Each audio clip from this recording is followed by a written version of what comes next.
දුවේ පුතේ අදත් story bag තුලින් ලස්සන කතාවක් දුවලා පුතාලට අරගෙන ආවා. ඒ කතාවේ නම තමයි නරියා සහ කොකා. ඔන්න ඒ කොමත් එක්ක කාලෙක කැලෑවක හොඳ යාළුවෝ දෙන්නෙක් හිටියා. ඒ තමයි නරියෙකුයි කොකෙකුයි. මේ නරියා නම් හරිම කපටි. හැබැයි කොකා නම් නරියා තරම් දක්ෂ වුණේ නෑ. ඔන්න දවසක් මේ කොකා ගමනක් යන්න පිටත් වුණා. අතරමඟදී එයාට නරියව හම්බුණා.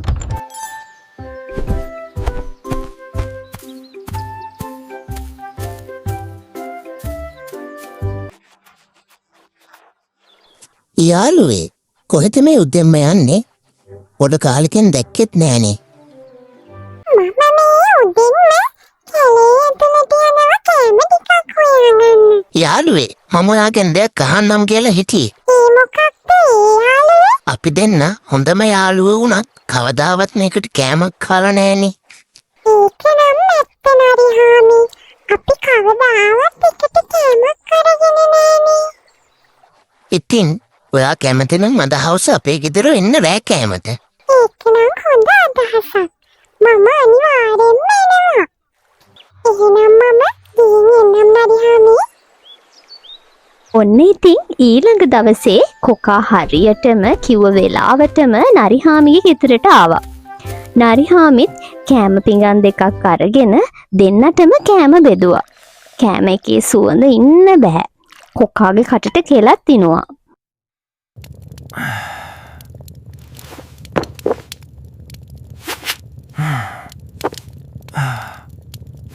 අලුවේ මොකද්ද ප්‍රශ්නේ? ඇයි ඔයා කෑම කන්නේ නැත්තේ? අනේ මගේ හොට ටික නිසා මේ පිඟානෙන් කෑම කන්න බෑනේ යාළුවේ. අයියෝ ඒකත් එහෙමද? පව් අප්පා. ඒත් ඉතින් යාළුවේ අඩුම තරමේ ඔයාගේ ඔය දිග හොටේ අගවත් ඒකෙන් තෙමා ගන්න පුළුවන්නේ. ඒකට කමක් නෑ යාළුවේ. දැන් ලොකු බඩගින්නකුත් නෑ. ඒක නෙවෙයි. මම බලාපොරොත්තු වෙනවා ඉක්මනින්ම මගේ ගෙදරට ඔයාටත් ආරාධනා කරන්න. බෑ කෑමකට. එන්න ඕනේ හැබැයි. අනිවාර්යෙන් මම එන්නම්. අනේ ඉතින් එදා රෑ කෑමක් නැතිව බඩගින්නෙම කොක්හාමිට ගෙදර යන්න සිද්ධ වුණා. ඉතින් මේක නරිහාමි කරපු කපටි වැඩක් කියලා කොක්හාමිට තේරිච්ච නිසා නරිහාමිටත් හොඳ පාඩමක් උගන්වන්න කියලා නරිහාමිට ආරාධනා කරා රෑ කෑමකට කොක්හාමිගේ ගෙදරට.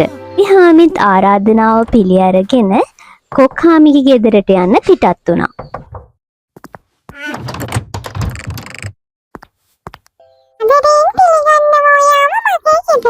මොනාද කෑමට හැදුවේ? ආසන මස් එකක් තමයි කෑමට හැදුවේ. එන්නකෝ ඇතුළට. ඔන්න ඉතින් නරියත් පෙරේතකම වැඩි නිසා කෑම කන්න වාඩි වුණා.